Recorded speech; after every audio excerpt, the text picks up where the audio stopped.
Okay, ladies and gentlemen, good afternoon and welcome to Chabad of Northridge. A big welcome, warm welcome to those who are joining us live, and a very warm welcome to those who will be watching the broadcast a little bit later.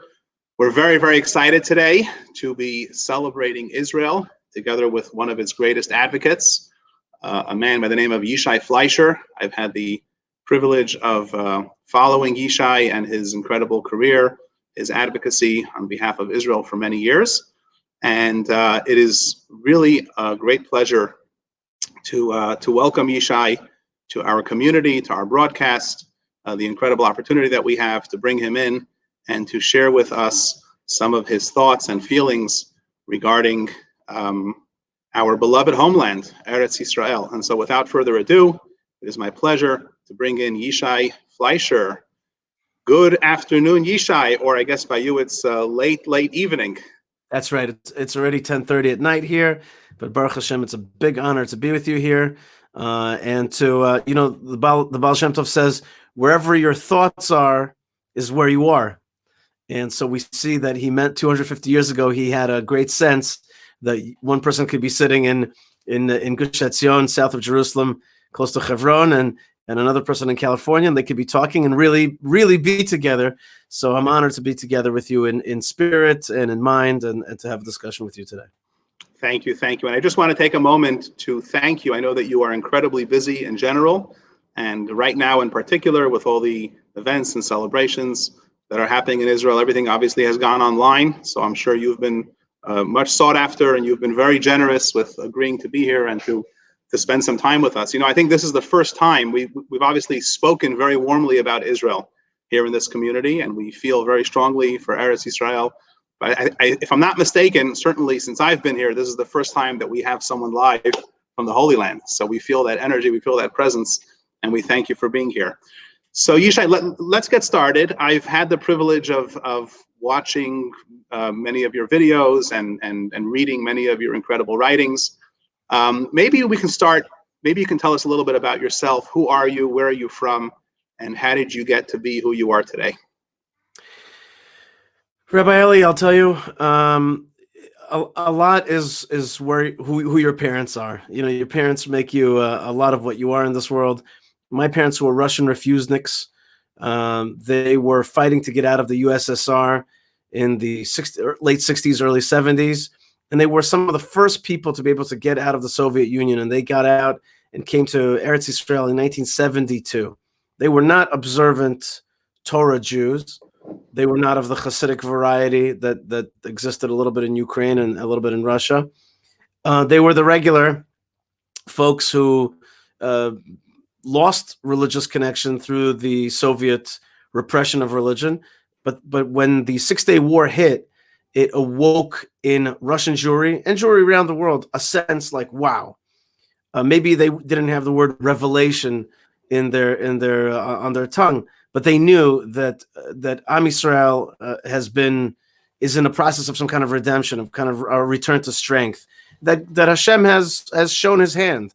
That God has shown His hand. That He's given us the strength to stand up for ourselves, certainly after the Holocaust, and that caused an awakening. And my parents moved to Eretz Yisrael in 1972. That was very early. And I was born exactly the day that the Air France airplane was hijacked in 1976, June 26, 1976, Koach Sivan. And my Brit Milah was exactly on the day of Operation, the Entebbe operation, Wow. Operation later renamed Operation Yonatan. I always think that it could be that those first few days when I was alive, so pregnant with prayers for the safety and security of Am Yisrael, and then so filled with the pride of the Jewish Israeli strike force that was able to fly all the way to Entebbe, Uganda, and to carry out that incredible operation, which obviously has the hand of God in it. By the way, just parenthetically, my children have Israeli Jewish comic books. I don't know if you know this, but the comic book world for kids, for Torah kids, has exploded here in Israel. And just every, ultra-Orthodox kid to religious Zionist kid, everybody reads these comic books. And one of them is really the story of Entebbe. And that's just when they just saw the movie about Entebbe, they already knew it through comic books. But in any case, actually, Prime Minister Netanyahu just talked about it. His brother Yoni Netanyahu, who was the commander of that operation and was killed then as well. Sadly, that's why the operation is named after him. I lived in Israel to the age of 8, and then my parents, who I said before were really not observant, moved to America, to New Jersey, and we lived in Wayne, New Jersey. We went to a Chabad house there, Rabbi Michael Gurkov, and also my parents connected to Rabbi Benjamin Yudin in Fairlawn, and I went to through miracles and machinations, ended up going to Orthodox Torah schools, and we became more and more observant throughout our time. Our sense of a love of Israel never left, but we were living in the diaspora, but we became more and more observant. When I was 17, I decided that it was time for me to go back to Israel. I had a dream since I left Israel when I was 8 to go back and be a soldier, and I had the zchut of the merit of being an Israeli paratrooper, serving in Lebanon, and also had the unfortunate merit of being injured in Lebanon by a roadside bomb. That roadside bomb ended up sending me back to America for another 7 years for education. I went to Yeshiva University undergraduate, and then Cardozo Law graduate school. I can just ask you for a moment. Which years were you in Lebanon? I'm just trying to place 1996, we were in Lebanon. Okay, so this was before the 2000 pullout. Correct. Okay, got it. Correct. We were still dealing with Hezbollah. We had a security kind of buffer zone in southern Lebanon, and we were still very much engaged in Lebanon. I even remember this year's Memorial Day. I remember one of my commanders, Tom Kareen, who was actually killed in an action in a battle with Hezbollah, and a friend of mine lost a leg and an eye. But I myself also was injured by a roadside bomb in Lebanon. But went to Yeshiva University, and when I got to Yeshiva University after being in Lebanon, I really felt that people were not plugged in to the centrality of the story of Israel as they should, in my opinion and my understanding. And so I started organizing for our bigger consciousness for Israel's centrality and all that involves being more aware of the issues, more connected to the issues, considering living in Israel. So I was advocating for that. And then I went to law school. And at first year of law school, I met a fabulous gal who's actually passing me a cup of tea right now. You see, my beloved Malka passed me a cup. Thank you, Malka. Passed me a cup of tea. Yeah. And I think you met her as well on Birthright when we were together many years ago. And so we got married, but we wanted to get married in a special place. It was 2002, was the height of the Second Intifada. And we wanted to, make our wedding into a Kiddush Hashem, a sanctification of God's name, something grand.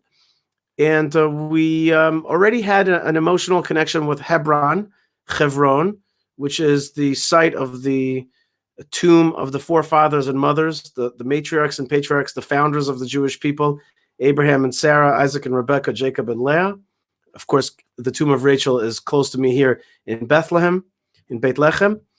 But in any case, we went there to get married. Now, Hebron is a very pastoral place, very beautiful place, very ancient place, but it's also a place filled with tension, riddled with tension, because it's a Hamas-controlled city. And there's a lot of jihadist elements in that town, sadly. Certainly not everybody, but it is a popular milieu there. And it's been a flashpoint of Jewish rights in Judea and Samaria. But in any case, in 2002, we decided to get married there, and that sent us on a trajectory of later coming back to Israel after finishing law school and working for Arutz Sheva, Israel National News, Israel National Radio. We were there for 7 years in the beautiful town of Beit El, which is in Samaria, in the Benjamin block in Samaria, which, in other words, on the mountain ridge north of Jerusalem. Then we moved for 7 years. If I can just add something, sure. Many of our viewers attend a class that I give in Jewish history, and we're actually learning now about the Southern Kingdom and the Northern Kingdom of Israel of 2,500 years ago. And at one point, the capital of the Northern Kingdom was Beit El. So we see this incredible connection. That's right. Right, Amazing. Beit El, and the reason it was the capital because Yeravam ben Nevat, Jeroboam, he understood the power of Beit El. Beit El is the place where Jacob had his dream of the ladder, and that place also, by the way, is where he officially got the name Israel. So Jeroboam, when he wanted to set up an idol worship to be an antithesis to the center of worship at the temple in Yerushalayim, he understood the power of Beit El, so he set up shop at Beit El, along also with Dan. But in any case, he understood the power of that. But it's a beautiful town, a very, very spiritual town, a very religious town, and also has this kind of very famous website that runs out of that town called Israel National News. I still recommend it, is nationalist news from Israel. After 7 years of being there, we moved to Eastern Jerusalem, which was maybe one of the great honors of my life, that I got a chance to live on the Mount of Olives, right opposite the Temple Mount, and lived there for 7 years, really in an Arab, in a Jewish enclave, let's call it a gated community, in the midst of an Arab neighborhood called what do we call it? Hold on, we have Silvan, we have Abu Tor, and we were Ras Al Amud. So we lived in a town called in a neighborhood of Yerushalayim, Jerusalem, which is called Ras Al Amud. And that was an awesome 7 years of living on the Mount of Olives. And maybe Kodesh Baruch Hu one day will give me a chance to get back there because I love living in Yerushalayim and Jerusalem. And then about 3 years ago, I got a chance. There's a wheel in this world. There's a karma. And I guess maybe since we had the honor to get married in Hebron, the former English spokesman for Hebron, whose name is David Wilder, who's done great work over the years, he was retiring, and Kodesh Baruch Hu made it, God made it, that I had the opportunity to try to step into that incredible role of working for the Jewish community of Hebron. On the one hand, a very holy community, but on the other hand, a maligned community. Maybe we'll get into that later, why that is. So we moved south, and now we live in Gush Etzion, in the beautiful town of Efrat, which has about 40% Anglos, American Jews that live here. But it is very close. It's about 25 minutes away from Hebron and about 20 minutes away from Jerusalem, in the pastoral hills of Judea, which are so important in this season because we're coming up to Shavuot. I don't think people have thought about Shavuot yet so much, but I'm already thinking about it. Actually, today's 30 days before Shavuot. And so this is where the book of Ruth took place and was written. This is where King David was born. And that's the story of the life in a nutshell. Amazing. So just for our community, we have with us someone who obviously lives in Judea and Samaria, what is known in the popular media as the West Bank, but has personal experience with so many different elements of that. You have obviously East Jerusalem, which you lived in. You have Hebron with all of its dynamics, for which you are the spokesman, and then Efrat, which is a very different type of community. And so there's so much to unpack over here.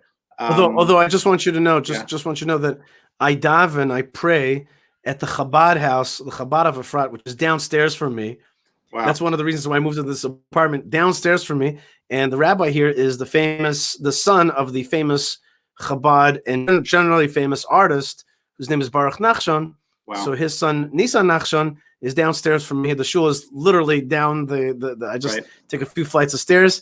So we a lot of different energies flow together here. Ancient Judea, Jerusalem, Hebron, Chabad, it all comes together here. I don't know if people are aware of how supportive and how involved the Lubavitcher Rebbe was, both of course, Hebron, which hopefully we'll talk about, but also Efrat. When we were visiting Efrat together with our community, Rabbi Rivkin told us the story, how when they first founded the community, I think in '83, there was a horrible terrorist attack right before they came, and he actually came to the Rebbe's Farbrengen, to the Rebbe's gathering, and asked the Rebbe if he should go. And there was just incredible encouragement. And we know Efrat today is one of the crown jewels of the area. So you're absolutely really right. Special. Yeah, you're absolutely right. First thing, you're right that Efrat today is got 16,000 people living here, and it is in some ways the flagship of Judea, of this area south of Jerusalem called Judea.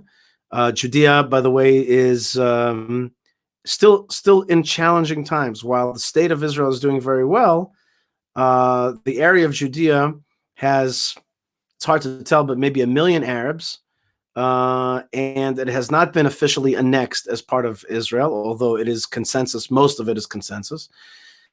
And we here in Gush Etzion, the area directly south of Jerusalem, are very close to Jerusalem. So that's how we kind of exist, and this place is very well developed. But south of here, towards Hebron, it really is underdeveloped, and that's going to be one of the fights, one of the efforts that I'm going to try, Bezrat Hashem, to work on the next few years, to try to really bring more Jewish life to Judea in general, which desperately needs it.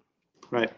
So, I obviously have so many things I'd like to ask you, and we could, if you were generous enough, I could speak to you for hours. But I'm trying to think in the minds of our audience, what's something they would like to ask you. And I do want to mention that if you're watching us live, if you'd like me to pose a particular question to Yishai, you can put it into the comments on Facebook, and we will, God willing, ask your questions. So please do that. Let's make this interactive. But I'm sure before we get into the specifics of the different communities and the history, I'm sure everybody wants to know, we have these wonderful Jewish communities that we celebrate, East Jerusalem, Efrat, Hebron. How does it affect the lives of the Arabs? How is the relationship on the ground, moving beyond some of the politics that we hear about here? What is that like? That's a very good question. So I want to, let's right from the get-go understand that it's a complex or sophisticated issue, and so therefore let's answer it. I'll try to answer it on a few different plateaus. One is that, generally speaking, the Jewish presence in Judea and Samaria and in Israel in general is a boon, an economic boon for Arabs. Okay, Arabs. True history shows that Arab presence here in Israel is really is a result of Zionism. It's a little joke that I have, that the Arabs are the real Zionists. And what do I mean by that? In the last 150 years, what has been created here in this area, let's call it Palestine in old school terminology, is the creation of an economic powerhouse. In simple words, jobs. There's money here, and Arabs have a life. And you see some of the houses around where I live and other places. You see that the Arabs have really become very, very wealthy and successful. You see the cars that are driving, and that is because they really live in concert with the development of the state of Israel, and they find a lot of welfare here. If you compare the average wages of Arabs here in Israel, in the Israel area, to Arabs in Jordan, Syria, Lebanon, Egypt, Iraq, Yemen, the African North African Ridge, and the Middle East countries, you really see that one of the most successful groups of Arabs are the so-called, Israeli Arabs or Palestinian Arabs. Both really benefit from Israel. On the other hand, the Arabs here are still under the sway of a ideology that was developed really in the last 100 years, which fused Nazism and Islamism. Islamism always had a certain supremacism, a certain amount of seeing the Jewish and Christian faiths as being secondary, as being superseded, and that they should be kept. These peoples can live in peace amongst Islam, but as a second class, and I mean second class, a type of citizen. Now, fuse that together. This was the work of a very certain Arab leader that took the controls of Arab thinking in the 20s and 30s, and his name was Haj Amin al-Husseini. He later became an actual Nazi. He was one of the heads of the Bosnian SS. But at the time that he spent in Israel, he really rallied Arabs to think in a jihadist fashion, and basically to believe that the way to deal with the Jews is to finish off. Later on, it was the language of finishing off the Holocaust. But beforehand is to stop Jewish immigration here, to see it as a threat to Islam. Not all Arab leaders thought the way he did, but he was the strong man.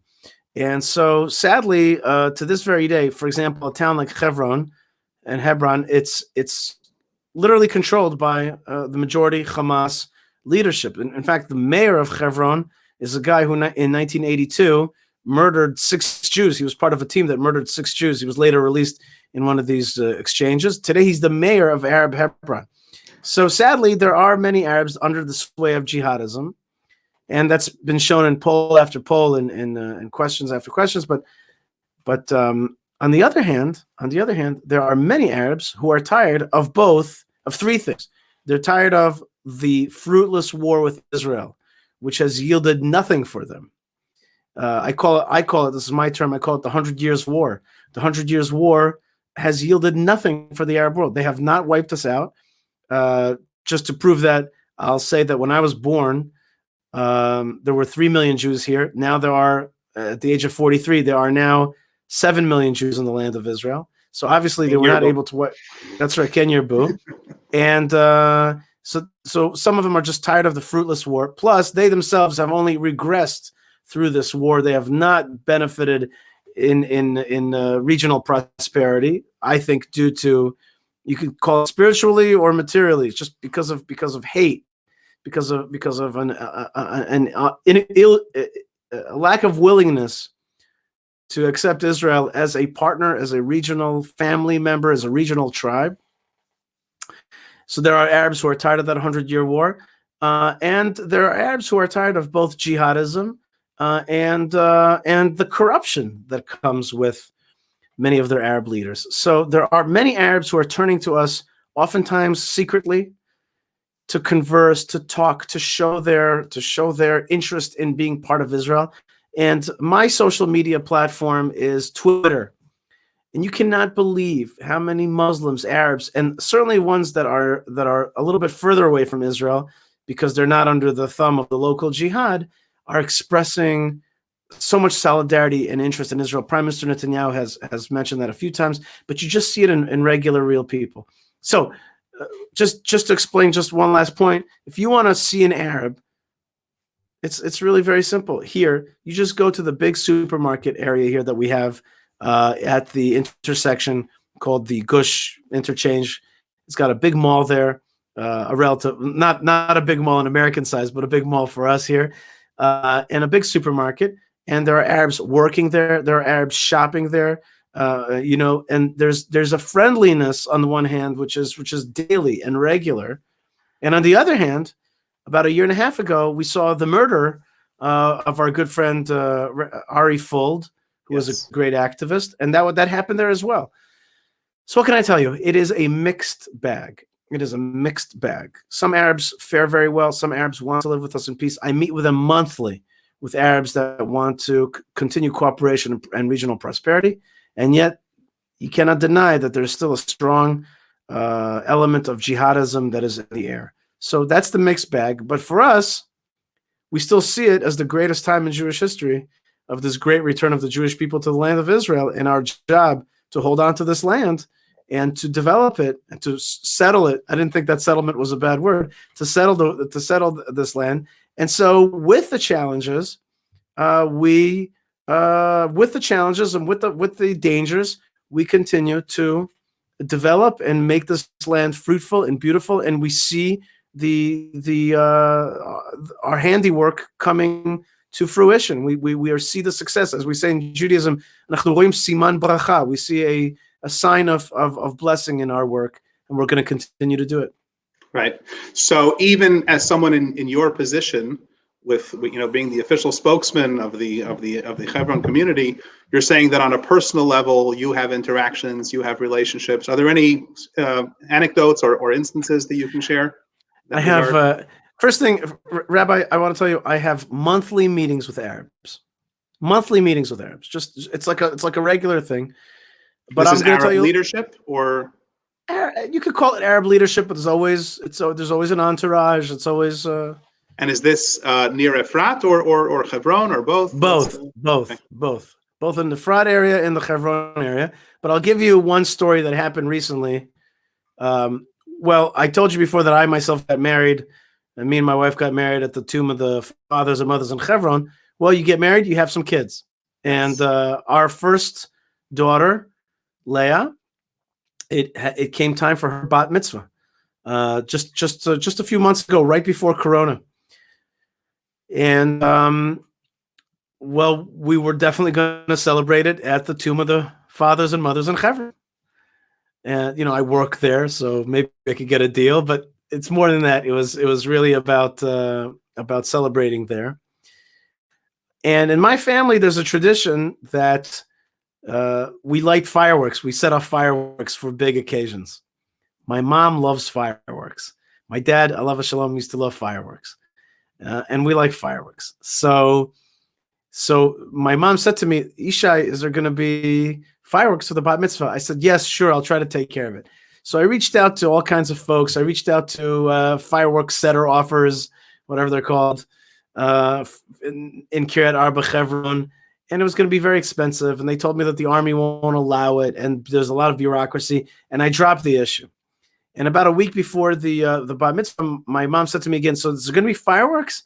So I said to her, I reached out again to a lot of people, and everything was just coming up, no, no, no. And I'm like, I guess it's not going to work out. And then an idea came to my mind. I said to myself, wait a minute. I've got tons of Arab friends in Arab Hebron, and they set off fireworks all the time. In fact, because that's just their thing. They set off fireworks. In fact, I know people that live right behind the tomb of the mothers and fathers in Hebron, and I'm going to reach out to them. And it's, in fact, one of my closest Arab colleagues and friends, a clan member, a clan leader of the Jabri tribe in Hebron, the clan. And I reached to my friend Ashraf, Haj Ashraf, and I said to him, listen, I want you to set off fireworks for my daughter's bat mitzvah. So he said, you want me to buy you some fireworks? Is that what you're saying? I said, no. I want you to set them off for me, and I want you to shoot them over the tomb of the fathers and mothers so that we'll be in the courtyard and see them. He's like, well, how are we going to know? I'm like, well, we'll do it by phone, and I'll tell you exactly when. He's like, you're on. And then he explained to me what I should buy, and I gave him the money before it ever happened. And you know what? He felt tremendously honored that I wanted him part of my simcha, my joyous occasion. And you know what? At 7:00, he was ready to fire them off. He went to his brother's house that has a roof next to Ma'at Machpelah, next to the tomb. And I called him and I said, we're not ready yet. And they held it off. We came out and I said, we're ready. And you know what? 10 minutes of fireworks went off. And it was one of the most beautiful, beautiful occasions. And at the bat mitzvah, I told people that I reached out to my Arab friends. Nobody even believed me. People thought I was joking. People thought that I was just joking around. I was like, no, I'm serious. I reached out to the, Ashraf, the Jabri tribe to shoot off these fireworks. And you know what? It was just one of the most beautiful and special moments of my life. And it came as a result of my relationship with Arabs in Hebron. Right. So is the hope, I guess, that at some point the power of the PA / Hamas will be dismantled, and then you can start hopefully building things with some of these more local or organic communities? Is that the hope on the ground? People like myself and the community that I represent have always been against the two-state solution, have been against land giveaway, have been against the empowerment of the PA, Palestinian Authority, and the gateway drug that they are towards Hamas, as we saw in Gaza. We've always been against it. We've always warned against it. And my Arab friends portray themselves as victims of the Palestinian Authority's regression, repression, corruption, and jihadism. And so the answer to your question is absolutely. We look forward to a day that the PA will be dismantled and that these local tribe leaders, muhtars, that have a more normal sense of the fact that Israel has every right to be there and is going to be there. There's two sides of it. One is to accept the rights of the Jews. And some Arabs can get to that. But the other side is to accept that the inevitability that we're going to be there. Like that these Jews are strong, they're tough, they have their claim, and they're going to be there. That helps them accept the consciousness that of our claim as well. Right. But the bottom line is that, yes, absolutely, we hope for that better day, and we're developing those kind of relationships right now. I'll be honest with you, though, the coronavirus has put a total halt. I mean, a total freeze on just any kind of decent relationships, just because nobody, people are just not meeting. Arabs and Jews don't have the easiest time to communicate by phone. We WhatsApp and stuff like that. But still, though, like everybody's, hunkered down in their house. Sure. And the same with the Arabs as well. Yeah, absolutely. So let's talk a little bit about what it's like to be the spokesman for the Hebron community. First of all, why does this community need a spokesman? What are some of the issues that you need to deal with on a regular basis? First thing, everybody needs a spokesman. You don't have a spokesman at the Chabad house? And if they're lucky enough to have you, then they're well off. Everybody needs a spokesman today, but we live in just on the kind of grand scale. We live in an era today where even Coca-Cola has got to. It's not just making soft drinks; it's always got to make content to go along with that soft drink. And we're living in a world where like you always have to be on social media and talking and stuff like that. But for us, more specifically, we have been we the Jews of Judea and Samaria.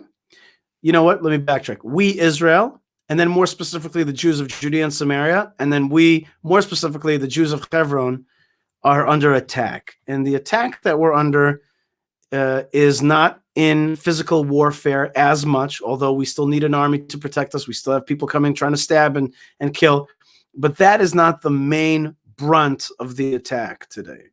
The main force of the attack is in the effort to besmirch the name of Israel, certainly the rights of Jews in Judea and Samaria, and especially the Jewish community of Hebron. And the way that the enemies of Israel are now attacking Israel is through words, and the words that ruin that the effort to ruin our good name, our reputation, are words like apartheid, occupation, land theft, murder, colonialization, white colonialization, et cetera, et cetera. These are the words that I fight and deal with all the time. I call this whole phenomenon, this war, I call it the narrative war, because it is really to try to rewrite the story of Israel and present it as something else entirely, in which Israel, instead of being an ancient people, fulfilling an ancient promise to come back to this land, which was mostly empty, fight against horrific forces, win in miraculous wars, and then settle down and become a light unto the nations and light to the region, that's our old narrative. They're replacing that with a white colonialist power came, took the Palestinian lands. This is actually a Palestine. There's never been in Israel. There's no archaeology of an Israel, of a Zionist entity. It is nothing but an apartheid occupier, abuser. And that consciousness, these two narratives, is really a battlefield today. And that battlefield is on social media. It's in the classroom. It's on news networks. It's in the pages of the New York Times. And it is really about perception. And so therefore that is really my main occupation, if I could use that word in that context. And I cannot, Rabbi Eli, I cannot even tell you how yesterday and today I've spent the majority of the time on Twitter fighting back unspeakable lies and this narrative war just over and over again. And you cannot believe how many keyboard warriors the enemies of Israel have. And they don't want a two-state solution. That's not what they're looking for. They're not asking for a two-state solution. They are calling the whole enterprise of a Jewish state illegitimate. They have all kinds of words. I'll give you an example. They say we're this big, giant oppressor. Wait a minute. We're just 7 million Jews amongst the sea of 400 million Arabs in 22 Arab countries and 56 Muslim countries just in this region. All right. And yet we're somehow this oppressive, huge, oppressor, huge Goliath as opposed to their David. They say that our country is an ethno-national state, which it is. It's an ethnic national state, and proudly so. But they say that that's not okay. I'm like, but your 22 Arab countries that are around us, plus the Palestine that you want to establish, are all ethnic national states with no rights for Jews.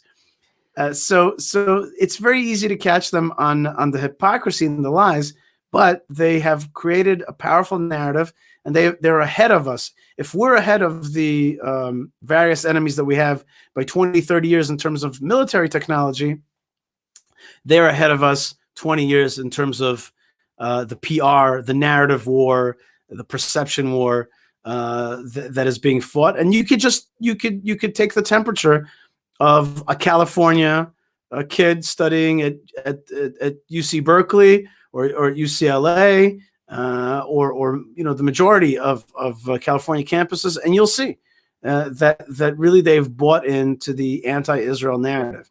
So you asked me what my job is as a spokesman. My job, first thing, all spokesmen are it's another cover for fundraising, right?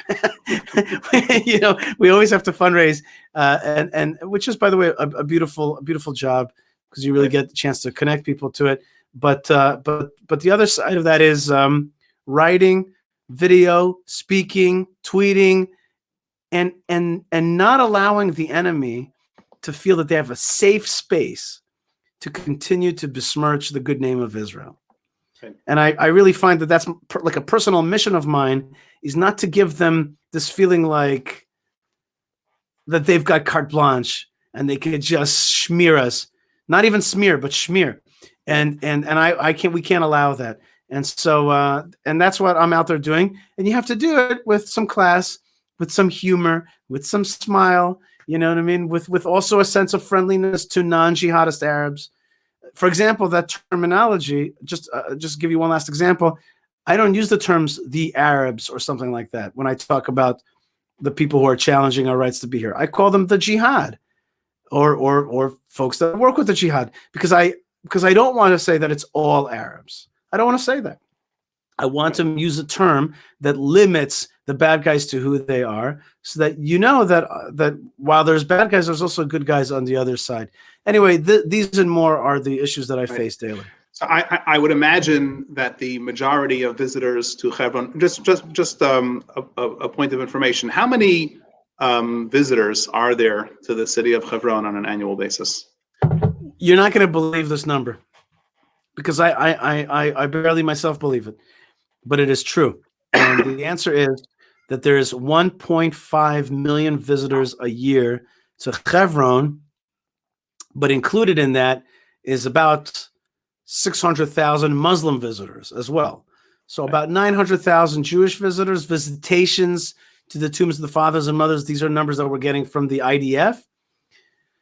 And also Muslim visitors. Now, the Muslim visitors are a lot of times from places like Pakistan, Indonesia, and they come and visit Hebron as well. Hebron is actually an important city, and so we have a lot of visitors. That's another part of it, right. Just touring, giving people a sense and are the of the Muslim sites. visitors? Are the Muslim visitors coming to Arab Hebron, which I think is like 97%, or are they also coming to the small section that's Jewish Hebron? They don't come into the small section that is kind of defended and protected for Jewish life there, but you see them walking in the streets. They do come through the area, basically, and they go to the Muslim side. The tomb of the patriarchs and matriarchs today is divided into two. There's the Muslim side and the Jewish side. That's because of friction that existed in the past, including the famous story of Baruch Goldstein. And so from then on, there's been a division in order to keep the friction down from Jews to Arabs to Jews. And so the tomb is separated, but 10 days a year, Jews have 10 non-sequential days a year, we get full control of the tomb, and 10 non-sequential days a year, they get control of the tomb. I just was reminded of a story that happened 3 years ago, just to answer just another point on your last question, just a point of understanding. The enemies of Israel also use international bodies to besmirch the name of Israel. And one of them, very powerfully, was UNESCO. And UNESCO is an organization, a UN organization that has the right to kind of recognize World Heritage sites. And it recognized the Tomb of the Fathers and Mothers, which is a Jewish built building by Jewish King Herod, built on top of 2,000 years ago, built on top of tombs that are 3,800 years ago, Jewish tombs. This is the quintessential Jewish site, and yet UNESCO declared that the Tomb of the Patriarchs and Matriarchs is a Palestinian World Heritage Site. And I wrote a line which later Prime Minister Netanyahu used. I said, that's not just fake news, that's fake history. Right. And he used that line at the UN. But I must say that we started a fight against UNESCO, which ended up with the Trump administration and Nikki Haley pulling out of UNESCO specifically because of their anti-Hebron decisions. That's one of those moments in life where you win a fight and you're like, pinch me. Like, I can't believe we just won that one. And we won an amazing fight against UNESCO. But that's just another example of a narrative war against Hebron. Right. But Hebron tourism is growing. It's high. It's not easy to get to Hebron. It's like 1 hour south of Jerusalem. We at the Hebron Fund tour English speakers all the time. And the other thing that they see in Hebron, they see the tombs of the fathers and mothers. They see the Avram Avinu synagogue, which was built 500 years ago. And those who have that interest can also see the very important, flourishing, and anchored life of Chabad in Hebron. Chabad has had a very important and central presence in Hebron since the very early 1800s, including having a Rebbe living in Hebron, but that Rebbe was not a he, it was a she, and she was the granddaughter of the founding rabbi of the Chabad movement, Shneur Zalman Miliadi. His granddaughter was Menucha Rachel Slonim, and she was a Rebbe in her own right, in the sense that people very much respected her presence. Arabs sought out her counsel. She was famous for even stepping into a room of a woman who's having a hard time giving birth, and the child would just emerge, and many other things. We have her handwriting, we have her stories, and she was a very impressive figure. And amongst many other stories of Chabad and Hebron, it's its own huge world. Where the Lubavitcher Rebbe was able to purchase Jewish property. Actually, I wish it would be written up, but there's a great story of one of the great Talmidei Chachamim that lived in Hebron, Rav Chizkiah Medini, the Stechemed, and how he wrote to the Lubavitcher Rebbe and said, listen, you got to help me buy this Jewish property so that Arabs won't buy it. And they purchased it, set up a yeshiva there. That yeshiva this was the fifth Chabad Rebbe, right? The Rebbe Rashab, I believe. Correct, the Rebbe Rashab. And just parenthetically between me and you, we have a new area that we're developing, and we're considering calling it something. We want to actually honor the name of the Rebbe Rashab. Right. That yeshiva was later closed by the Turks, because the Turks and the Russians were enemies, and the Chabad Jews were Russian citizens. They were evicted. But through a long story, that property was lost to Jews. Chabad always kept their claim and finally recouped it from the state of Israel after the way after the 6 Day War. And today there's a beautiful yeshiva. They're not a Chabad yeshiva, but the Lubavitcher Rebbe gave permission for the Jewish community to use it as a yeshiva. And there's a very flourishing yeshiva. And I dare say that the Chabad influence is still there in that yeshiva that's called Shavei Hebron.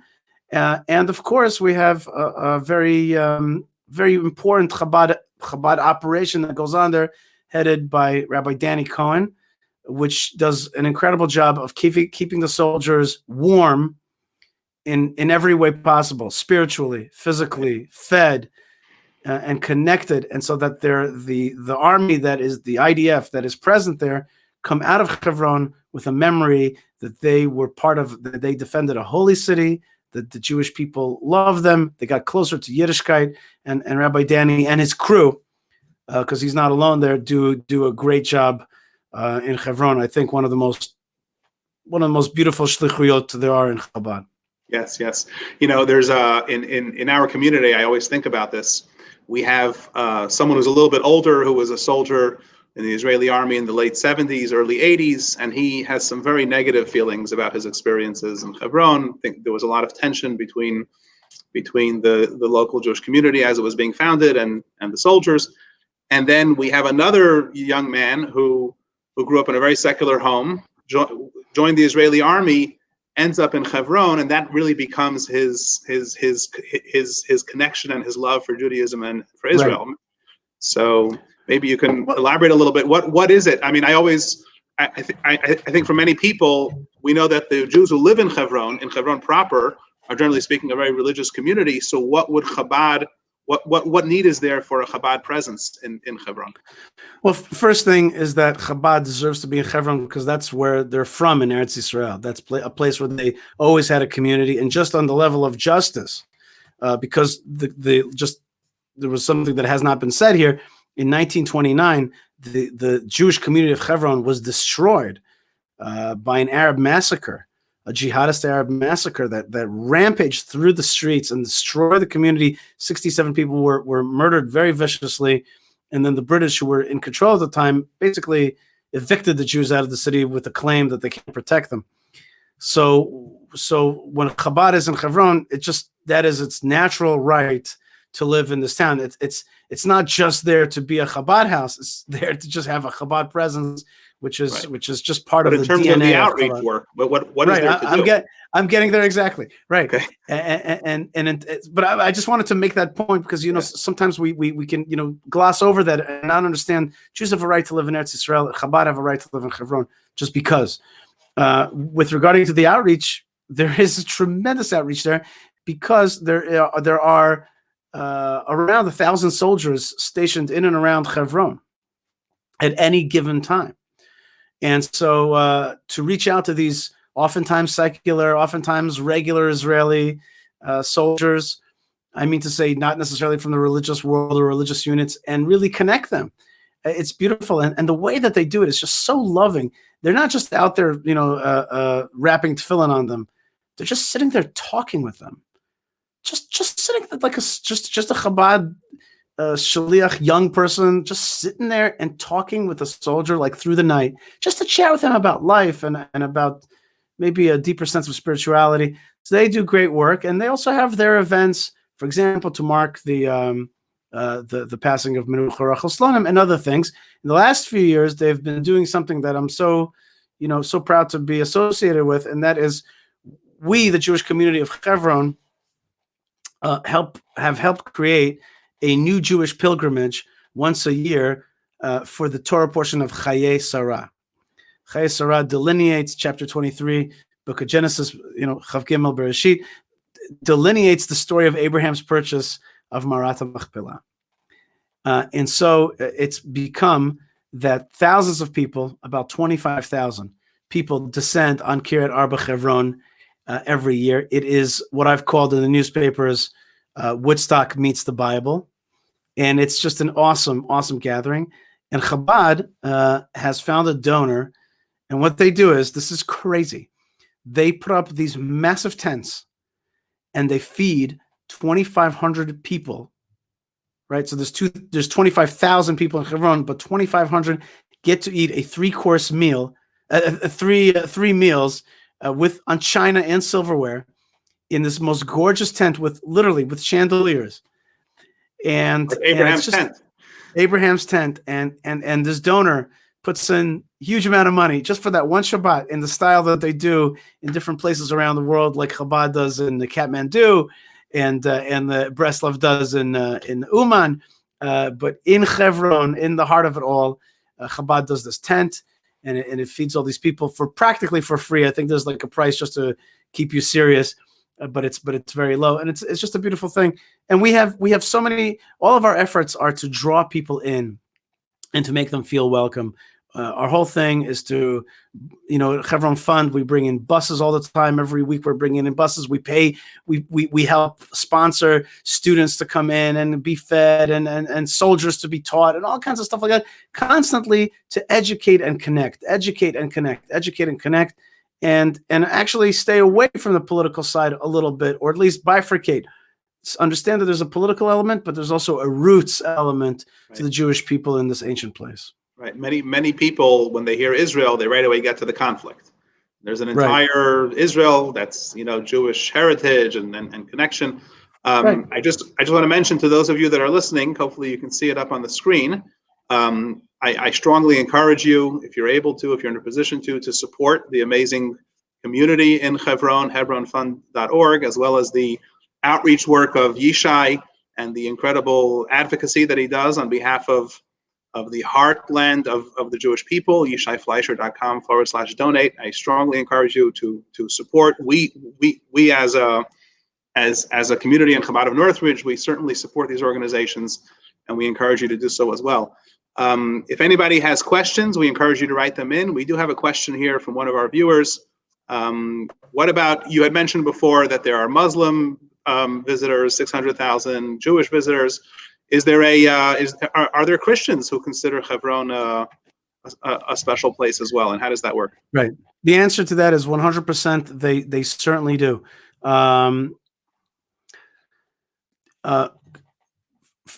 The word Christians is a very broad word. It's a very, very broad word.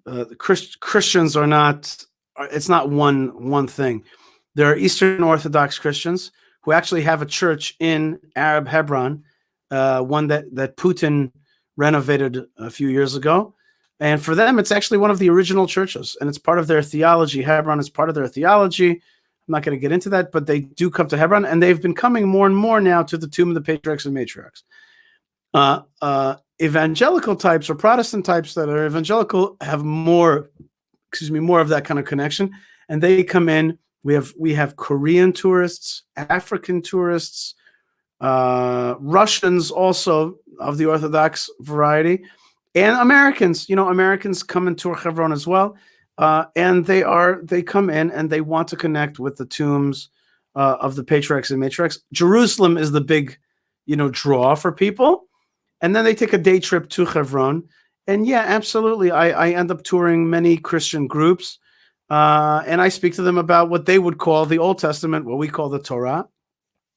And I always tell them, I tell the Christian groups, because sometimes the Christian groups, they have a big interest in messianic questions. And I always say to them, listen, let's agree to agree. We've got plenty we agree on. We've got plenty of stuff that we could talk about. I'm here today as a guide of the Jewish part of the story, and therefore let's talk about that. And they love to come in, and it's a moving part of the day. A lot of times, a group will also tour Judea, and there are other sites in Judea. There's the famous Gush Etzion Museum here, which is the story of the battle for Gush Etzion. There is the Herodian, where King Herod had his summer palace and was subsequently buried. There are wineries along the way. There's my friend Ari and Jeremy, who have a beautiful farm, ecological farm in the middle of the desert. And then you come to Hebron, which is the pièce de resistance of Hebron, of Judea, and it's part of your day trip. So it's really, you come stay in Jerusalem, and one of the days you do Judea, and Hebron is of course the jewel in that crown of Judea. Right. We've all heard of the groups that come sometimes with an agenda to oppose the Jewish presence there, perhaps a J Street or breaking the silence. As the spokesperson, are you ever approached by these groups? Do you have an opportunity to interact with them? And if yes, what is that like? Absolutely. I used to do a lot more for J Street. There are organizations that don't even want to have interactions, conversations. They just want to paint their narrative, and they don't want to be open-minded. So organizations like Breaking the Silence, which I have no respect for and understand as a type of like enemy combatant, a narrative combatant. But then there are organizations like J Street or other organizations that are a little bit more open-minded. They happen to have been calling me less, I think, because of the effectiveness maybe of some of my messages. That they're not so enthralled with that. But I want to tell you that about like a year ago, the kind of central gay synagogue of Manhattan, which is called, I think, Simchat Torah, Congregation Simchat Torah, came and they asked me to tour them in Hebron. And I was like, of course. And we had the most fabulous time together. And we certainly have differences in outlook and all that. But we set aside the differences. And one of the pillars of the way I understand Hebron is that actually it's a place that's supposed to unite the Jewish people because our fathers and mothers are here. and they love to see their children. And so I had the great honor and merit to tour them, and that a successful tour was something that bothers those folks that are trying to fight our presence there. But they were not trying to fight the presence there; they were just trying to understand it better. So we did well. When it comes to students like J Street students and stuff like that, and also Europeans, I also tour folks or speak to folks that come on a tour called the Abraham Hostel Tour, which is really Euro folks, a lot of Euro folks traveling through Israel and wanting to see the conflict and the reality for themselves. And so, there's a cadre of questions, which are the regular questions, the regular accusations of our extremism and Palestinian victim. They've been victimized by us and all that. I try to dispel those myths. And the first thing that I dispel is the most pernicious of all lies, which is that we're occupying somebody else's land. And that's so easily explained away when you just roll out the history, which starts 3,800 years ago with Abraham's purchase, 3,000 years ago with King David serving in Hebron as king of Israel before he moved to Jerusalem, 2,000 years ago, Herod building this monumental building. The Middle Ages, every traveler who traveled to Hebron saw Jews living there, including Maimonides, the Rambam, who came to Hebron in 1166, and the rest of the travelers, to the renewal of big Jewish life in Hebron 500 years ago, after the Spanish eviction of the Jews of Spain in 1492. There was a big buttressing of a Jewish life of Sephardic Jews in Hebron, to the 1800s when the Chabad folks come in, to 1922, 2023, when Yeshivat, the Slobodka Yeshiva comes to Hebron. And I just lay out the life of Jewish Hebron, which is really 3,800 years. And that does a lot to dispel some of the mythology that has been created by the enemies of Israel, as though we are some kind of white interloper that showed up in 1948 and in 1967 and took away somebody else's land. These are pernicious lies, and they have to be fought. And a lot of people buy into it because of plain ignorance, and also because these new jihadis dressed in human rights clothing know to prey on the good heart of people. So they tell them stories of abuse and all that, and that's the way they paint the whole picture, and people buy into it. So my job is to flush out the ignorance and help them understand the historical context and what Jews are doing in Hebron. Right. So in the final few minutes that we have, assuming that most of the people that are watching this love Israel, care about Israel, they may have different political views about how to go about it and so on, what are 3 or 4 practical things that you, as someone who's living on the front lines, fighting 24 hours a day for our heartland, for the soul of our land, what are some things you would wish that we should be doing on a practical basis to support you and your community? It's a very important question, Rabbi Eli, and I'm going to say the first thing that it's something that has crystallized. Even I'm always thinking about these issues, as you could probably imagine, and what has crystallized to me in the last few even days is that one of the most important things is not to be afraid, not to be cowed from telling the truth. Tell the truth. Don't couch our rights in Judea and Samaria because the bad guys, the Palestinians or somebody, hasn't done their share. If they would only be nice, then we would give them land, but they have rejected it.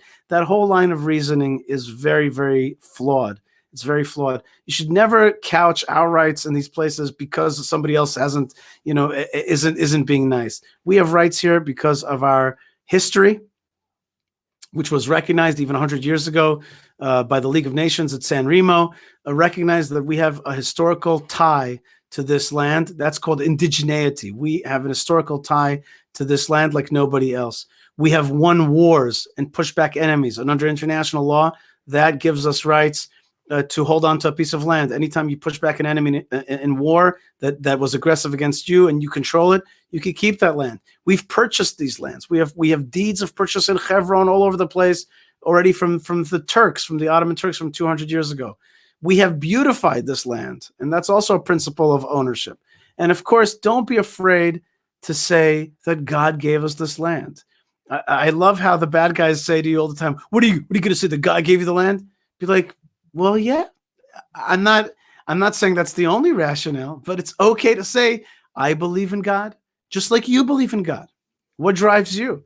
Allah drives you. Well, I believe in Allah as well. I believe in Hashem, and He drives me as well. And there's nothing wrong with that. This is a religious region that speaks this language. And another thing is, a lot of times Orthodox Jews say to me, why do you even waste time with all the international law stuff when you could just say Hashem gave you this land? I say to them that truths are a real truth is so true that it's true on many, many, many levels. Like the Torah. If the Torah is true, it's true on a pshat, drash, sod, remez level. It's true on all those levels. So too, the rights of the Jewish people in the land of Israel those rights are based in many different strata and many different levels, and you got to be able to argue all those levels. But don't be embarrassed to say there is a God in Israel, and He's given back this land. I find that the Jews, because of fear and because of confusion, use all kinds of argumentation that actually weakens them. They're always concerned about democracy. That's become the big thing, like democracy. Well, when Israel was founded, we were a minority here. There were more Arabs than Jews. It wasn't founded just as a democracy. It was founded to be a Jewish state, which is an ethnic national state, which is, by the way, very much like Japan and Poland and Hungary and Iceland and many other countries that are really set up to be protectorates for that ethnic group. There's nothing wrong with that. It used to be called liberalism, by the way. That used to be liberalism, a self-determination of ethnic groups to have their own states. It used to be a beautiful thing. And in many countries in this world, in fact, the majority of countries are ethnic national states. So there's nothing wrong with that. We weren't set up. Nobody came out of the Holocaust with the idea of, okay, we're coming out of the Holocaust. Let's make sure that we set up a democracy in the Middle East so that Arabs and Jews can have the vote. No, people were coming out of Auschwitz with the idea of, oh my God, we need a Jewish state to continue to protect us and to not allow the Holocaust to come again. Of course, by the way, that is not the main reason for the Jewish state. It's not because of the Holocaust, but the Holocaust woke us up to the tremendous the feeling of we can't be victimized anymore. And we have to remember that again. We have to remember never again is a component. We have a component of the land of Israel, which is spiritual, and God wants us to learn Torah and fulfill the laws of the land of Israel. But there's also a component of never again. And by the way, it's in the prophecies as well. You could see it in Zechariah. You could see, like, you're supposed to be militarily strong and make sure that nobody messes with you again. That's also showing the light and the power of God in this world. Right. Part of valuing life is defending life. Right. Absolutely. And it's okay to be strong. Don't be embarrassed about being strong. Right. Don't be embarrassed. And I'll give what I'm saying a story. I always like stories. Yeah. We love stories. Right. We love stories. We love stories. I know that we're over time, but if you're okay with it, I'd love to keep going. So please go ahead. After I've already come all the way to California, stick around. Yeah, exactly. I won't be able to stay for Shabbos like this, though. That's the one thing I can't. That's one day. One day you're going to come for Shabbos, and very soon I'm going to bring a group from Northridge to Hebron, and we'll get to meet you in person. Both of those sounds great, and I want to tell you, Rabbi Eli, I really believe in holding hands across the Atlantic. I really do believe that. I believe that Am Yisrael has got to stay united. I also believe that we have to be united in this great mission of building up Yerushalayim and this homeland, which is really a dream of really it's Abraham's dream of 3,800 years ago and God's promise. But anyway, just one story I wanted to tell you, which was during the Gaza war. I think it was it was the third Gaza war that we had. It was 2018? 2008. Sorry, 16. Yes, 2016. That's right, 2016. So I was working at a radio station called Voice of Israel, and I looked down, and it was the war was happening, and I looked down on my phone, and the phone is ringing, and it says Qatar. The phone ID says Qatar. Well, who's calling me from Qatar? Not one of my sugar daddies, right? I wish. But I knew who was calling. If it was Qatar, it was obviously Al Al Jazeera. Jazeera. So I pick up the phone, and it's always a British accent. They only hire people with British accents. Hello, Mr. Fleisher. We would love to have you. Okay, I said to them, sure. And they directed me where I'm supposed to go. Before I went there, I spoke to a good friend of mine who's a well-known journalist, and I said to him, "What do you recommend? What do you recommend I say when I'm on the show?" So he says to me, "Tell them that we have the most moral army in the world, and that we try so hard not to injure any innocent bystanders or civilians." And he gave me the whole, what I call the whole moral army rap. I said to him, Bill, that's the fake name I've created for him. I said to him, Bill, that is the stupidest thing I've ever heard in my life. He goes, what? I said to him, Bill, if I start talking about how good and moral we are, the minute I say that on TV, they're just going to show pictures of dead babies being brought out of the rubble with their hands hanging out. And they're going to make me look like a big fat liar, and it's not going to work. And it's not the time to give the whole moral army spiel. So he says, what are you going to do? I said, I'll show you. And I got on the show. So they said to me, Mr. Fleisher, right? How do you explain that there's been 3,000 casualties on the Palestinian side, on Gaza, and only 70 Israelis have been killed? And they're ready for me to give him the whole moral army spiel, because that's the Jewish answer, right? And they're ready with the video with the kid being pulled out of the rubble. And I said to them, when they said to me, well, how do you explain this? I said to them, here's how I explain it. Don't start with us. We are a post-Holocaust country. And if you hit us, and if you touch a hair on one of our child's heads, we will hit you back 10 times as strong. We will smash you. Do not start with Israel. Okay, we're not going to take it. And this is exactly what happens. And when you put your children in front of when you shoot at us and we shoot back and you put your children in front of our rockets, you're the murderer. Okay, but don't start with Israel. We will never allow you to. We're not looking for equality. We're looking to defeat our enemies, and we're not going to let you start with us. They were like totally. The whole studio went silent because they totally expected me to give the whole, well, we're trying so hard to be good. We're not trying hard to be good. We're trying hard to win, and we're not going to allow you to hurt us anymore. That's what never again means. But so they were a little shocked. About 10, 15 minutes later, they came back to the same question in a different way. They say to me, Mr. Fleisher, how is it that 2,000 rockets have been shot from Gaza and only 70 Israelis have been killed? How is that? So I said to them, to answer that question, I have to take off my journalist hat and put on my rabbi hat. And the answer is, it's from Allah. Allah is swatting away the rockets. That's the only explanation. He's protecting Israel. Allah is with Israel, and he's against Hamas. How else could you explain the fact that they keep missing? What, are they dumb? They can't aim? The answer is that Allah is protecting the Jewish people. And they were just, in both of those instances, there was just like a moment of total shock and silence. Not a ninny answer, not a sissy answer. We have our rights. We have a right to defend ourselves. We will strike you hard. We will be ruthless to defeat our enemies. And we will also reach out to non-jihadists, decent Arabs who want to live with us in peace. That's part and parcel. And if you think about it, that's the Abrahamic way. Abraham, he sees his tent is open to 4 directions. He's always welcoming guests. Rashi says they were Arabs. He welcomes them in. He washes their feet. Okay? But when they take his nephew, Lot, he goes after in pursuit and makes war with these kings. Means say that's actually being a Middle Easterner. Being a Middle Easterner is knowing when to love, when to welcome, when to have honor and respect, and also when to strike against your enemies ruthlessly, and not at all be ashamed of being that strong Israeli army, strong God's army, Jewish army that Hashem has given us. So I think those are some of the attitudinal advices that I can give. And if I could give just one more piece of advice, is for all of us, wherever we are, to take one step closer to Eretz Yisrael. One step closer. What is that step? It could be anything. It could be when you go on a trip with Rabbi Eli to Eretz Yisrael, take a camera, shoot a beautiful picture. When you come back home to Los Angeles, you blow up that picture and put it over your mantle. And that's your spot. It could be the beach, it could be Tzfat, it could be Yerushalayim, it could be Hebron, whatever the thing that does it for you. But like keep a piece of Eretz Yisrael in your house that is part of your life.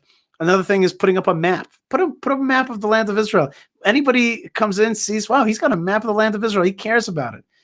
And another piece of advice, which is really, really easy to do in LA specifically, and that is you go to the Glot Mart or any other places over there on the Pico or wherever you go shop, and you go. But I say Glot Mart specifically. I'm not a paid advertiser for Glot Mart, but it happens to be that I go there when I'm there, and they have an awesome wine selection from the land of Israel. Respect. They have a great wine selection. And I say to you, Friday night, you make kiddush and drink wine only from the land of Israel. There's great wineries in California and Australia and France, wherever, or Italy. Friday night, I drink a wine from the land of Israel. And if you can, preferably from Judea and Samaria. And we also have fabulous Hebron wines as well. And you just say, I am making kiddush with my family. I'm drinking this wine from the land of Israel. Not only because I want to, listen carefully, not because I want to support Israel, but because I want Israel in my veins. I want to imbibe the water that Elijah the prophet drank.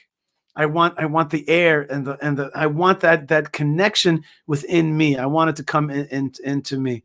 And there's many tiny steps, and I find that those tiny steps are really massive. They make a big difference. I know American lawyers who, like, their thing is they hire Israeli lawyers because they want to do something for Eretz Yisrael. So, taking that step, obviously donations are always a big thing. It makes a humongous difference for everybody in Israel to do their operations.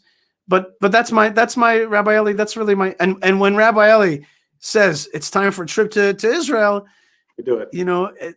You jump on board. You get on that train and on that plane to the land. So that's really my advice. Basically, don't be afraid. Don't give ninny answers. Be robust about it. Be proud about it. People respect that. And take one step closer to this great story of the Jewish people in the land of Israel. There's something that I've heard you say in your messages, that people should say it. I love Israel. Correct. Because I think a lot of American Jews are so apologetic, and they qualify. Yesterday, of someone who I'm acquainted with on Facebook, who's really a very fine person and very well-meaning, put up a list of, I think, 72 accomplishments of Israel and wrote, happy birthday, Israel. And then in parentheses, they wrote, despite all your imperfections, I'm sure you're going to get there, And I thought to myself, would they write to their sister, happy birthday, my sister, you're still imperfect, but happy birthday anyway, What's wrong with saying full-throated, I love Israel, it's my homeland, and that's a very, very, it's a very powerful point. I like how you said that very well. I really like that. And that's because people have made us feel uncomfortable. They've made us doubt. And we also have to qualify it and do a caveat and say, well, you don't have to. You don't have to. Every place in this world has what to strive for. And I can tell you that as a lover of Israel, I'm always working to better Israel and fight problems that we have here. Sure. So we're not embarrassed that we have problems, but really we're living in a glorious time, in a time of great revelation. The Jewish people are really doing great. And I want to say also, by the way, that there's a great return to Torah in the land of Israel. Sure. You really see that. There's more and more embrace of Torah. You saw it this year on the national ceremonies. There's more interest in Yiddishkeit to fill the vessel that has been created here. We're living in one of the most beautiful times of Jewish history. You sometimes have to pinch yourself and say, why did I have the zchut, the merit, to live in this amazing time? And that's, you're absolutely right. Just love it. You know what I mean? You could say the same thing about Hashem. You could say, despite, all the challenges that you're throwing out to me, I still love you. Hashem is great. He knows what he's doing. And we really have to love him. And of course, it says in the Psalms many times, God resides in Zion. So being close to Zion, one way or another, is a way of being close to Hashem. Yeah, absolutely. Yishai, you are incredible. You are a gift to the Jewish community. You're a gift to Israel, and Hashem should just bless you with good health and success, nachas from your family, and we are so thankful for everything you do. And I have a very nice compliment for you. My mother was watching, and she said you're very, very interesting. So, that's awesome. That's awesome. I want to just remind everyone again that I encourage you very strongly, as we always celebrate Israel, especially now, support Israel in general, support the community of Hebron, support Yishai and his work, and again, only good things, much Amen. success, and stay safe, and we should see each other only in good health. And if you have some final comments, please go ahead. I just want to send you blessings. I came up with a tagline for Israel. I call it the land of blessings. And so I want to send you blessings from the land of blessings and continued atzlacha in your shlichut, the shlichut of the Lubavitcher Rebbe, who was a great lover of Eretz Yisrael, a great defender of the rights of Jews in Eretz Yisrael, a great believer of no giving away land of the land of Eretz Yisrael. That was one of the things the Rebbe would scream about. There are many books of his incredible passion on this thing. And the Rebbe really wanted us to fill this land. And he writes a wonderful letter. I know you're a fabulous teacher, Rabbi Eli. If you ever get a chance, and you probably have already done it, but there's a great letter of the Lubavitcher Rebbe to Ben Gurion, which I think is very instructive, very, very instructive. And really, it's really about the simple thing. Ben Gurion, you have created a vessel called the renewal of the Jewish people in the land of Israel. Now it's time to fill it with Yiddishkeit. And I think that's what we're going to do. And hopefully, B'ezrat Hashem, the more Judaism kind of fills this vessel, the more that light is going to come out to the world. And then we're going to see the fulfillment of that prophecy. Ki mitzion tetzeh Torah, Dvar Hashem Yerushalayim. Torah is going to come out of Zion, and the word of God from Yerushalayim. And just a lot of blessings and continued connection between all of Am Yisrael, wherever you are. In California is the furthest west there is, right? You know, Rabbi Yehuda Levi wrote a poem called Libi B'Mizrach v'Anochi B'Sof Ma'arav. You know, my heart is in the east and I'm in the furthest west. He meant Spain.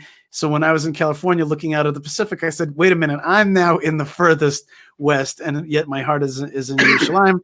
And the Rabbi Nachman says, you know, wherever I walk towards Eretz Yisrael. So that's it. Let us be connected wherever we are around the world. And Hashem has given us this incredible technology to have this unbelievable connection. It's been amazing. So let's utilize that. And B'ezrat Hashem, as we say, next year in person, right? That's the Amen. Amen.